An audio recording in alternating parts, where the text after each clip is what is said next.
সুপ্রদর্শক, আজ সেলিব্রিটি আড্ডায় আছেন আমাদের সাথে একজন চমৎকার সঙ্গীত শিল্পী। তার গানের জগতের ক্যারিয়ারটা দীর্ঘদিনের। শুনবো তার গানের জগতের ক্যারিয়ারের কথা। আমন্ত্রণ জানাচ্ছি আমাদের মাঝে সঙ্গীত শিল্পী লিপিকা তাপসীকে। আপু, আপনাকে আমন্ত্রণ A10 মিউজিক অনুষ্ঠানে। কেমন আছেন আপনি? অনেক ভালো আছি। আপনি কেমন আছেন? আমি বেশ ভালো আছি, কারণ আজ সুন্দর কিছু গান শুনবো আপনার কাছে। তার আগে একটু জানতে চাই যে আপনার গানের সাথে পথ চলাটা শুরুটা হয়েছিল কিভাবে? আমি একটু আগে ATN বাংলাকে ধন্যবাদ দিতে চাই আমাকে আমন্ত্রণ জানানোর জন্য। তারপর আপনার প্রশ্নে আসি। আমার গানের জার্নিটা শুরু হয়েছিল, আমি ছোটবেলা থেকেই গান শেখা শুরু করেছি, কিন্তু এমন হয়েছে যে কিছুদিন শিখেছি, আবার বিরতি গেছে। এরকম করতে করতে একদম শেষটা শুরু করেছি আমি 2011 সালে শুরু করেছি। 11 সাল থেকে বিরতিহীনভাবেই এখন পর্যন্ত চলছে। তো এখনও শেখাটাও চলছে, একই সাথে পারফরমেন্স যেটা সেটাও চলে। আচ্ছা, এই যে বিরতিটা নিয়েছিলেন কেন? স্পেসিফিক কোনো রিজন ছিল? এইটা বিরতিটা হয়েছে যে এটা ব্যাটে বলে মিলেনি। যেরকম আমি পরিবার থেকে কোনো বাধা ছিল? পরিবার থেকে আমার যেটা হয়েছে যে ছোটবেলাটা আমার একেবারে গ্রামে বেড়ে ওঠা। তো গ্রামে যেটা হতো যে আমার শিক্ষক, প্রথম একজন শিক্ষক ছিলেন হাজারীলাল। তিনি হচ্ছে রেডিওতে খুলনা বেতারের মানে শিল্পী ছিলেন তিনি। তো তারপরে আমি ওইটা পড়াশোনার কাজে আমি বাড়ির বাইরে চলে আসি, মানে যখন আমি এসএসসি পাশ করে ফেলি তারপর আমি বাড়ির বাইরে চলে আসি। তো তখন আমি যশোরে পড়াশোনা করতাম। তো যশোরে ওখানে উদীচী ছিল, তারপরে আরেকটা একাডেমি ছিল, ওখানে শিখেছি 2 বছর। শেখার পরে আবার ঢাকাতে চলে আসলাম। সো ঢাকাতে চলে আসলাম 1997 সালে। তো সেখানে এসে আবার ছায়ানটে ভর্তি হলাম, আবার ওখানে শিক্ষা জীবন শেষ করলাম। শেখার পরে আবার দেখা গেছে যে এইভাবেই করে বিরতি হচ্ছে। আবার মাঝখানে আমার যেটা হয়েছিল যে আমার ভয়েস প্রবলেম ছিল, আমার ভয়েসটা ডাউন হয়ে যায়। এটাও মূলত আসলে আমি ওই সিস্টেমেটিক না শেখার কারণে দেখা যেত যে আমার ভয়েস রেঞ্জ যাচ্ছে, অনেক চিৎকার করে গান করা হতো আর কি, এখন আমি যেটা রিয়েলাইজ করি। তো ওইটার ফলে যেটা হলো যে আমার ভয়েস মানে ভোকাল কর্ড যেটা একদম ডাউন হয়ে গেছিল, আমি গান করতে পারতাম না। সো ওইটা একটা লম্বা বিরতি গেছে। তারপরে নজরুল একাডেমিতে শিখেছি মগবাজারে, আবার এইভাবে করেই বিরতি আবার শুরু করেছি। তো গানটা তো আসলে আমার খুব একটা আত্মার জায়গা। তো 2011 সালে আমি ছায়ানটেতে ভর্তি হয়েছিলাম। সেখান থেকে আমি কন্টিনিউয়াসলি এখন নানান জায়গায় আমার ইন্ডিভিজুয়ালি শিখেছি। আমি শিখেছি ছায়ানটে 6 বছরের নজরুল সঙ্গীতের উপরে কোর্স কমপ্লিট করেছি। তারপরে শুদ্ধ সঙ্গীতের উপরে 3 বছরের কোর্স করেছি। তারপরে আমি শিল্পী, সবাই চেনেন, বাংলাদেশের প্রখ্যাত একজন শিল্পী, তিনি ফাহমিদা নবী, ওনার কাছে শিখেছি। একজন মানে বাংলাদেশের প্রখ্যাত একজন মিউজিক ডিরেক্টর আছেন রিচার্ড কিশোর, ওনার কাছে আমি শিখেছি টেকনিক্যাল জায়গাগুলো। এবং সুজিত মুস্তাফা স্যার আছেন, উনিও বাংলাদেশের একজন সুরকার এবং শিল্পী, এবং একটু ভিন্ন ঘরানার, এবং উনিও আমার গুরু, ওনার কাছেও আমি শিখেছি। এবং এখন গত 1.5 বছর ধরে আমি ইন্ডিয়ার শঙ্কর মহাদেবন একাডেমিতে ওখানে অনলাইনে 4টা কোর্স করেছি, এবং আরেকটা কোর্স এখন আমি চলমান রয়েছে। সেটি এই কোর্সের ইয়েটা হচ্ছে যে মিউজিক লিরিক্স লেখা, সুর করা এবং মিউজিক আয়োজন। সো এবং সাথে সাথে আমার স্টেজ পারফরমেন্স, এগুলো মানে একটু ভিন্ন ধরনের স্টেজ শোগুলো আমরা করার চেষ্টা করি। ভিন্ন ধরনের স্টেজ পারফরমেন্স বলতে কি বোঝাচ্ছেন? ভিন্ন ধরনের বলতে ধরেন গানগুলো এরকম না যে একটু মিউজিক আয়োজন করি আমি, মানে সেটা তো সকলেই স্টেজে গেলেই করে না। মিউজিক দেখা যায় যে ওইরকম একটু ফিউশনও করি, দেখা যায় যে একটু সারগাম অ্যাড হচ্ছে, একটু ইনস্ট্রুমেন্টাল বিষয়গুলো থাকে। এবং আমাদের প্রোগ্রামগুলো বেশিরভাগই, আমাদের একটা সংগঠন আছে আমাদের 4 বন্ধুর অতঃপর, তো সেখানে কবিতা এবং গানের আয়োজন থাকে। সো কবিতা হচ্ছে যেই থিম, সেইটার থিমের সাথে আবার গান, আবার এরকমভাবে একটা গল্প থাকে। সো সেই গল্পগুলো হচ্ছে কবিতা এবং গানের মধ্য দিয়ে থাকে, এবং গানগুলো হয় হচ্ছে মিউজিক আয়োজনটা একটু ডিফারেন্ট থাকে। আচ্ছা, এই ব্যাপারটা খুবই ভালো লেগেছে, কবিতা এবং গানের যে মেলবন্ধনটা, এবং আমরা আশা করছি আমরা এটেন মিউজিক অনুষ্ঠান ঠিক এমন একটা আয়োজন রাখবো দর্শকদের জন্য। সেটা হলে খুব ভালো হয়। আর আমার সলো কিছু পারফরমেন্স থাকে, আমি এই যাবৎ 2টা আমার সলো পারফরমেন্স ছিল। তো ওখানেও আমি একটা গত যেটা হয়েছে 24শে অক্টোবর একটা সলো পারফরমেন্স ছিল আমার বিশ্ব সাহিত্য কেন্দ্রে। তো ওখানে আমার গানের থিমটা ছিল, গানের নাম ছিল হচ্ছে, প্রোগ্রামের নাম ছিল এক মুঠো গান। তো এক মুঠো গানের বিষয়টা এরকম ছিল যে প্রথমে হচ্ছে আনন্দ, মানুষের জীবনে আনন্দ আছে, মাঝখানে বিষাদ, আবার হচ্ছে আনন্দ, মানুষ আনন্দ নিয়ে বাঁচুক, এরকম একটা বিষয় ছিল। তো ওখানে আধুনিক গান ছিল, ফোক গান ছিল, এবং ওখানেও কিছু গানে একটু মিউজিক আয়োজন ছিল একটু ডিফারেন্টলি। এই যে আপনি বলছিলেন সঙ্গীত আয়োজনে যে আনন্দ বিষাদের যে একটা সংমিশ্রণ, সেখান থেকে এই মুহূর্তে কি আমরা সেখান থেকে একটি গান শুনতে পারি? হ্যাঁ, শোনাতে পারি। আমার শেষ গানটা ছিল এরকম, বন্দে মায়া লাগাইছে, এই গানটা দিয়ে শেষ করেছিলাম, কিন্তু এটার সাথে আমি একটু সারগাম অ্যাড করেছিলাম এবং মিউজিক আয়োজনটা এরকম ছিল।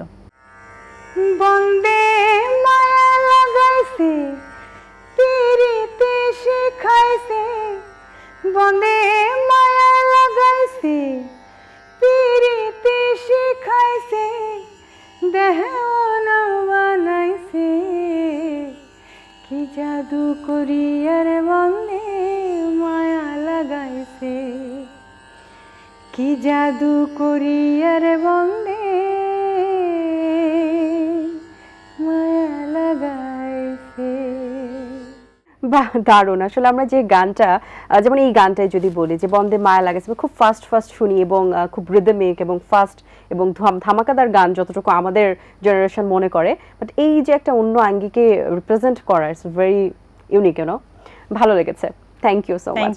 তো এই যে ফিউশন নিয়ে কাজ করছেন আপনি, গান নিয়ে কাজ করছেন, এবং ইয়াং জেনারেশনের মধ্যে কিন্তু ফিউশন ব্যাপারটাই বেশি এবং তারা কাভার করছে, এবং স্পেশালি যদি অ্যাড করি মিউজিক ভিডিও, তাদের এটা একটা মানে থাকতেই হবে একটা সঙ্গীত শিল্পীর জন্য। তো এই বিষয়গুলো এখন এসে, যেহেতু আপনি শুরু করেছিলেন গ্রাম থেকে আপনি বলছিলেন, তারপর সেখানে ঢাকায় আসা এবং বিভিন্ন ওস্তাদদের কাছ থেকে তালিম নেওয়া, পরে গুণী শিল্পীদের কাছে আপনি তালিম নিয়েছেন, সব কিছু মিলিয়ে আপনি তো যদি বলি 90s-এর 80s-এর সিঙ্গারদের সাথে কাজ করেছেন, সে সময়টা আপনি জিয়েছেন আর কি, মনে ফিল করেছেন সেই জায়গাটা থেকে। এখন জেনারেশনের যে ডিফারেন্সি এবং গানের সাথে ফিউশন অ্যাডিংয়ের যে ব্যাপারটা, এটা আপনার কাছে কেমন লাগে? আমার কাছে মনে হয় যে যুগের একটা চাহিদা আছে, এখন শোনার সাথে দেখার বিষয়টাও এসছে, এখন মানুষের হাতে হাতে মোবাইল আছে, তো মানুষ এখন ভিডিওটা থাকলে হচ্ছে মানে দেখার বিষয়টাও থাকে, গান শোনার পাশাপাশি দেখেও। একটি প্রশ্ন, যে দেখার যে বিষয়টা থাকে, এখানে কি শোনার বিষয়টা মার খেয়ে যায়, একটু কমতি হয়ে যায়? এইটা ভ্যারি করে একজন থেকে একজন। যেরকম ধরেন আপনি ঘুমাতে যাওয়ার আগে গান শুনবেন, তখন আপনি ওই দেখাটা আপনার কাছে জরুরি না, আপনি তখন গানটা শোনার জন্য একটা পিসফুল একটা এনভায়রনমেন্ট, একটা মানে এক একটা গানের ক্ষেত্রে এক এক ধরনের বিষয় কাজ করে। আবার ধরেন হলুদের যে গানগুলো হয়, একটু রিদমিক গানগুলো হয়, সেগুলোর সাথে যদি মিউজিক ভিডিও থাকে সেটা দর্শককে টানে।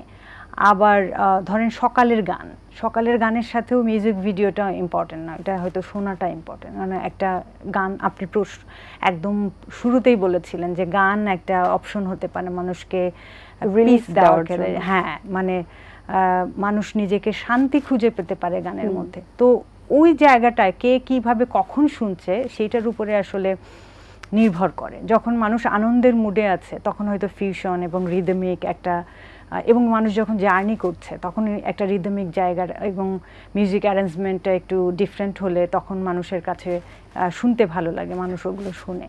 এবং এই জেনারেশন তারা একটু ডিফারেন্টলি, এবং এখন যেহেতু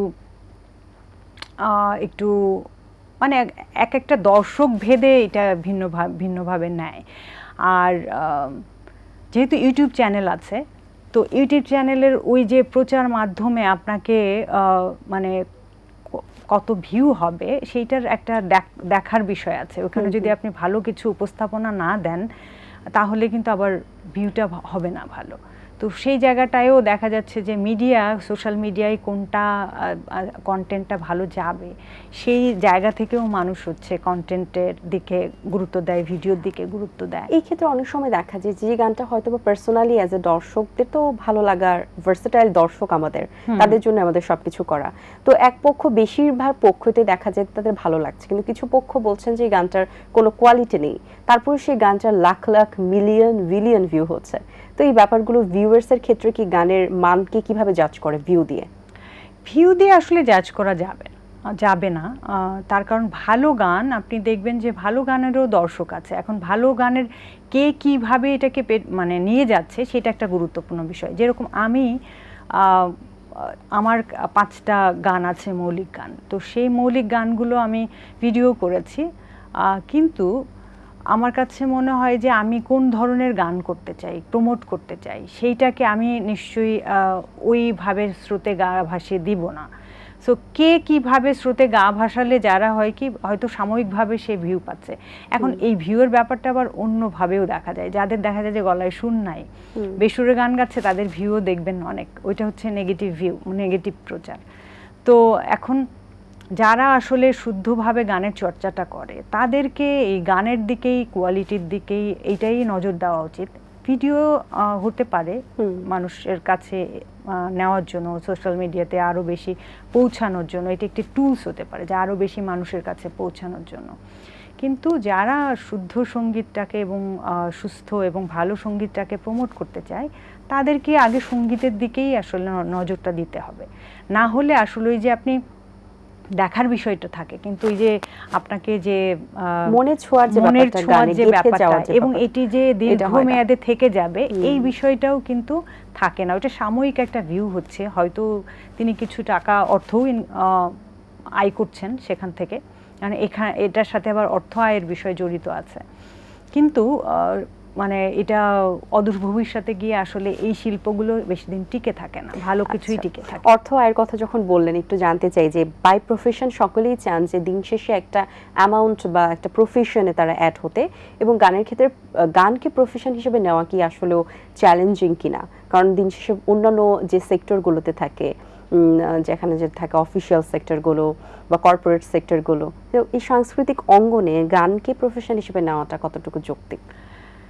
গানকে প্রফেশন হিসেবে মানুষের এটা যদি কেউ ধরেন নেশার সাথে পেশাযুক্ত হতে পারে, যে এখান থেকেই সে হচ্ছে তার জীবন এক ধারণের জন্য যে অর্থ প্রয়োজন সেটিও তিনি এখান থেকে পাবেন, প্লাস হচ্ছে এটি তার নেশাও। এটি যদি যখন মানে কম্বিনেশনটা এরকম হয় তখন সেটি আরো বেটার হয়। তার কারণ হচ্ছে সে তার ধ্যান, জ্ঞান, শ্রম প্রত্যেকটা টাইম আউটপুটটা অনেক ভালো আসে এবং তিনি সেখানেই দিতে পারেন। তো যার ফলে কি তিনি ভালো কিছু করতে পারেন। আর যদি হয় যে আমার পেশা আরেকটি এবং আমি গান এটাকে সাইড হিসেবে রেখেছি, তাহলে যেটা হয় যে ওখানে সর্বোচ্চটুকু তিনি দিতে পারছেন না, তিনি তার অবসরটুকু দিচ্ছেন, ফলে তার কাছ থেকে যে আউটপুটটা পাওয়া যাবে সেটি হয়তো তার খুব আত্মার খোরাক। আমার পেশা আলাদা, কিন্তু আমি গানের পেছনে লেগে আছি, আমার গানটার আমি সব জায়গায়, আমি গান ছাড়া আমি না, এরকম একটা বিষয়। তো সেই কারণে এটাকে টিকে থাকা, তো এটার জন্য বিভিন্ন ধরনের ইনিশিয়েটিভ নেওয়া দরকার। যেহেতু আপনি গান ছাড়া না, আমরাও কিন্তু আপনাকে ছাড়ছি না, গান আরেকটা শুনবো। এবারে কোন গানটি শোনাবেন? আমি এখন একটা গান করি, এটাই আমার একটা পছন্দের গান, সেটা হচ্ছে আমার হাত বান্ধিবি, পা বান্ধিবি, মন বান্ধিবি। চমৎকার একটি গান। আমার হাত বান্ধিবি, পা বান্ধিবি, মন বান্ধিবি কেমনে, আমার চোখ বান্ধিবি, মুখ বান্ধিবি, পহরান বান্ধিবি কেমনে,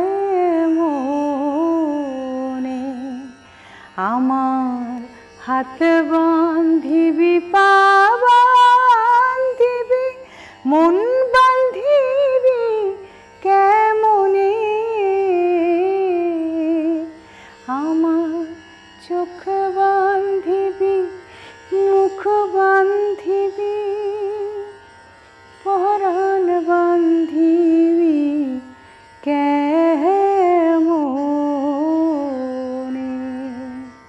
সুন্দর, ধন্যবাদ আপনাকে। খুবই সফট লাগলো গানটা। আমরা সচরাচর গানটা যে আঙ্গিকে শুনে থাকি একটু ডিফারেন্টলি আপনি সেটা ভালোভাবে আরো সুন্দরভাবে সফটলি আপনি রিপ্রেজেন্ট করেছেন। বেশ দারুণ লেগেছে, ধন্যবাদ আপনাকে। গানের তো এখন যে শিল্পীরা আছে নতুন প্রজন্মে এবং সব মিলিয়ে আমাদের 90s-এর 70s-এর 80s-এর যারা সিঙ্গার ছিল, কাদের গান বেশি শোনা হয়ে থাকে 90s-এর প্লাস এখনকার?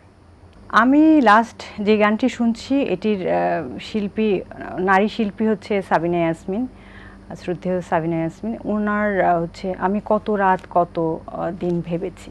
বাহ, খুব সুন্দর একটি গানের কথা বলেছেন, খুব সুন্দর একটি গান আসলে এটি। সাবিনা ইয়াসমিন ম্যামের পরবর্তীতে যারা গান করেছেন তাদের মধ্যে কাদের গান আপনার ভালো লাগে? পরবর্তীতে এখনকার যারা গান করছে তার মধ্যে অনেকেই আছেন তাদের গান ভালো লাগে, যেরকম আমার নন্দিতার গান খুব ভালো লাগে। ওদের একটা চ্যানেল আছে, তারা রেগুলার ভিডিও আপলোড করে, ওগুলো খুব মিউজিক আয়োজনগুলো একটু ডিফারেন্ট হয়, খুব চমৎকার। তারপরে ঝিলিকের গান ভালো লাগে, এবং তাদের তো সবারই ফেসবুক পেজে আছে, রেগুলার তারা ভিডিও আপলোড দেয়, খুব ওটা ওনার গানও খুব ভালো লাগে। তারপরে মাহমুদুল ফিল্মের গানগুলো এত চমৎকার গায়, এবং কণা। এছাড়া তো আরো অনেক সিঙ্গার রয়েছে, যেমন আমরা কিন্তু সিনেমাতেও ভালো ভালো সিঙ্গার দেখতে পাচ্ছি, প্লাস ভালো কাজ দেখতে পাচ্ছি সিঙ্গারদের, এবং পাশাপাশি এক্সট্রা মিউজিক ভিডিওতে দেখতে পাচ্ছি, যেমন লুইপা আপু আছেন, আরো অনেকে প্রীতম হাসান আছেন, আরো অনেকে আছেন যারা খুব ভালো করছেন। তো এর মধ্যে কোনো একটা স্পেসিফিক গান আছে আপনার যেটা আমরা দর্শকদেরকে দেখাতে পারি? লুইপার গান আমার খুব ভালো লাগে, লুইপার মিউজিক ভিডিও দেখতে পারি। হ্যাঁ, লুইপাপুর প্রত্যেকটা গানই বেশ সুন্দর। তাহলে আমরা এবার লুইপাপুর একটি গান দেখে আসি। চলুন দর্শক, আমরা গানটি উপভোগ করে আসি। সুন্দর একটি গান শুনলাম। এবার একটু জানতে চাই, গান নিয়ে আপনার ফিউচার প্ল্যান কি? গান নিয়ে আমার ফিউচার প্ল্যান হচ্ছে সামনে আমিও কিছু মৌলিক গান বানাবো, এবং হচ্ছে আমার কিছু কাভার করার ইচ্ছা আছে। অলরেডি আমার 6টা গান রেকর্ড করা হয়েছে, তো ওগুলো ফোক গানই, ওইটা নতুন করে মিউজিক আয়োজন করে ওগুলোর ইচ্ছা আছে যে ওগুলোর মিউজিক ভিডিও বানাবো।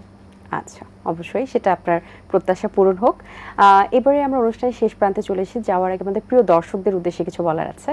আমি এটিএন বাংলার দর্শকদেরকে অনেক ধন্যবাদ জানাতে চাই, এবং এটিএন বাংলা আরও সুন্দর সুন্দর অনুষ্ঠান উপহার দেবে, এবং সবাইকে শুভকামনা জানিয়ে শেষ করছি। ওকে, ঠিক আছে, ছাড়বো আপনাকে। আরেকটি গান শুনতে শুনতে আমরা বাড়ি ফিরবো।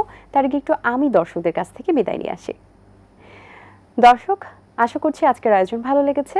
আজ এই পর্যন্তই, দেখা হবে আগামী পর্বে নতুন কোনো অতিথির সঙ্গে। সেই পর্যন্ত ভালো থাকবেন, সুস্থ থাকবেন, এটিএন বাংলার সাথেই থাকবেন, আর গান শুনতে থাকবেন এটিএন মিউজিকে।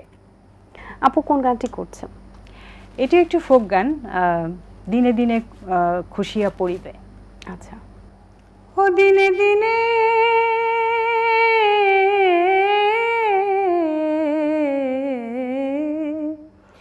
ও দিনে দিনে খুশিয়া পড়িবে, রঙ্গিলা দালানের মাটি গোসাইজি কোন রঙে বাঁধিছেন ঘর মিছা মিছা দ্বন্দ্ব মাঝে গোসাইজি কোন রঙে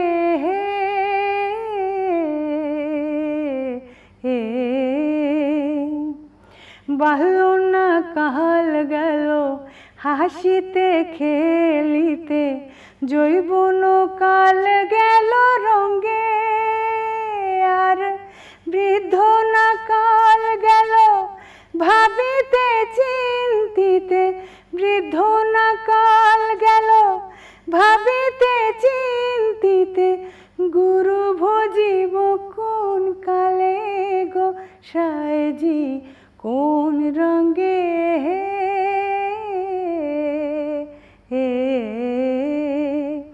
ও দিনে দিনে খুশিয়া পড়িবে, রঙ্গিলা দালানের মাটি গোসাই জি কোন রঙে